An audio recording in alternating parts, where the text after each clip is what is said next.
Welcome back to the E30 project. In this episode, we are replacing the manual transmission fluid.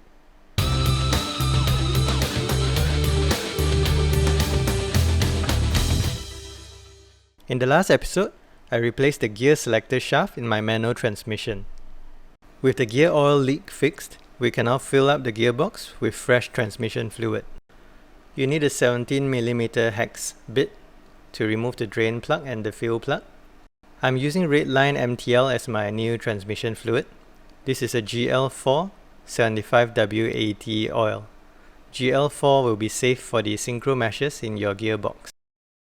You need a pump of some kind and possibly some extra tubing. Now raise the car level on 4 jacks and we can get underneath. This is the GetRec 240 manual transmission on my BMW 318i. That's the drain plug on the bottom, while the fuel plug is halfway up the side. Before draining the old oil, it's smart to undo the fuel plug first, so you don't end up finding out that your fuel plug is stuck with no oil in the gearbox. Whoops! I don't think that's supposed to happen. Let's try again. This time I'll get a bucket underneath to catch any oil leaking out. Good. With the bucket still under the gearbox, loosen and remove the drain bolt. All of the oil in the gearbox will come flowing out once you remove this bolt.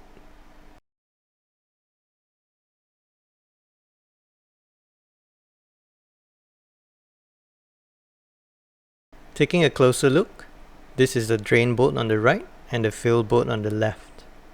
You can see that the fuel bolt has an extra bit in the middle. That's a magnet to catch any metal shavings in the oil.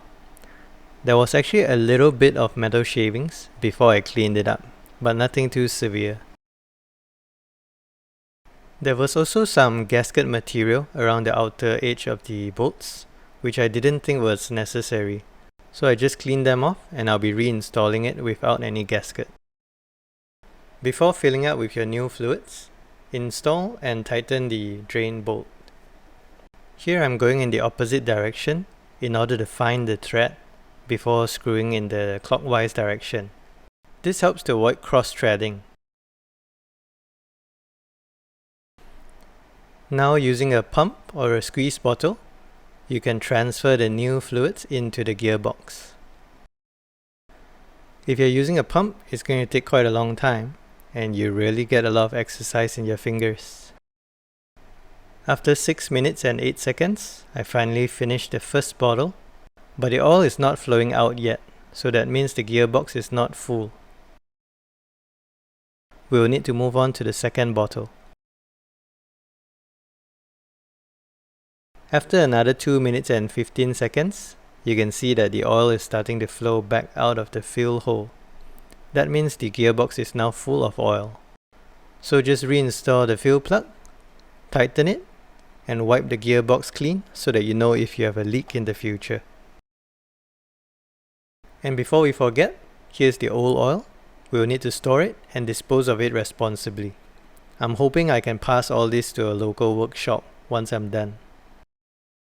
One strange thing I noticed about the Redline MTL, it's supposed to be an SAE 75W80 oil, but it flows down in 1/5 the time of the 5W40 engine oil. Both of these oils are new, and if the Redline is taking 1/5 of the time, that makes it something like a 1W instead of 75. If you know what's going on, please let me know. I'd really like to understand what's going on. Well, that's it for this episode. Stay tuned for the next episode where I'll be taking the car to an exhaust shop to make the exhaust fit the new steering rack I installed in episode 5.